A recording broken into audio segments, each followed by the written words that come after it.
और इसी एलसीएम को लघुत्तम समापक को कैसे भाग विधि से लगाएंगे वो तरीका हम आपको बताते हैं।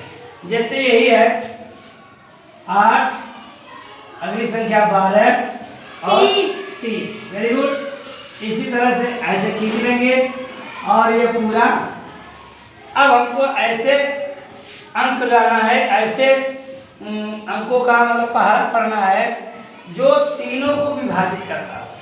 दो। अगर तीनों में ना हो तो 2 को जरूर करता हो। ठीक है।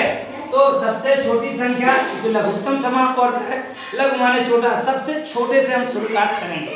तो 2 से शुरू करेंगे। 2 का पहाड़ा पढ़िए कि 8 आ जाए। 4, एक काम खत्म। फिर 2 का टेबल पढ़िए। 2 6 12।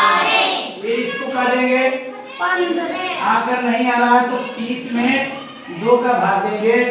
2 एक काम 2। 3 से 2 गया 1। 0 उतारेंगे 2 5 10। कितना आया 15। यहाँ तक बात समझ में आएगी बच्चों? फिर हमें ऐसी छोटी संख्या लो जो तीनों को विभाजित करे। 2 को बांट ले। 2 दूनी 4, 2 तिहाई 6 और 2 15 करेगा 9। तो घबराने की कोई बात नहीं, हमें पूरी संख्या उतार देंगे। उतार दिए? अब हमको फिर छोटी संख्या लें। 2 एक काम 2। जिसका 1 आ गया समझिए वो उसका काम खत्म हो गया। ठीक है। और ऐसे लास्ट में सबका 1 आना है तो समझिए हमारा एलसीएम आ जाएगा। 2 एक कम 2। अब ये 3 नहीं करेगा तो हम पूरा 3 लिखेंगे। ये भी नहीं करेगा तो 15 का 15। फिर अगला में अब किससे दें वो कट जाए 3 से। ये 1 है, इसको ऐसे ही उतारिए। 3 एक कम 3। अब समझिए 2 का हमारा गुणनखंड हो गया है। 2 का झंझट खत्म। फिर 3 का टेबल पढ़िए 15। 5 बार पढ़े। अब हम फिर अब कितने करें 5 का। ये 1 उतारेंगे, ये 1 और 5 एक कम 5। ये हो गया। अब हमको इसको गुणनखंड करना रहेगा।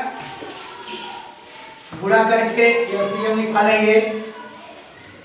कितना हो गया 2 गुणे 2 गुणे 2 गुणे 1 2 3 बार है गुणे 3 गुणे 5।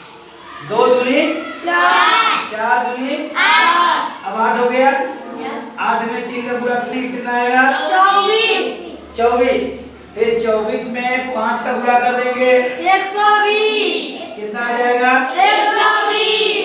ये हमारा एलसीएम 120 आया। तो हमने यहाँ भी देखा कि इस गुणनखंड विधि से 120 आया और भाग विधि से ये आया। दोनों में जो आपको सरल लगे, अच्छा लगे, उससे आप लोग सवाल लगा सकते हैं। ठीक है। सभी बच्चों को समझ में आया बच्चों? Thank you.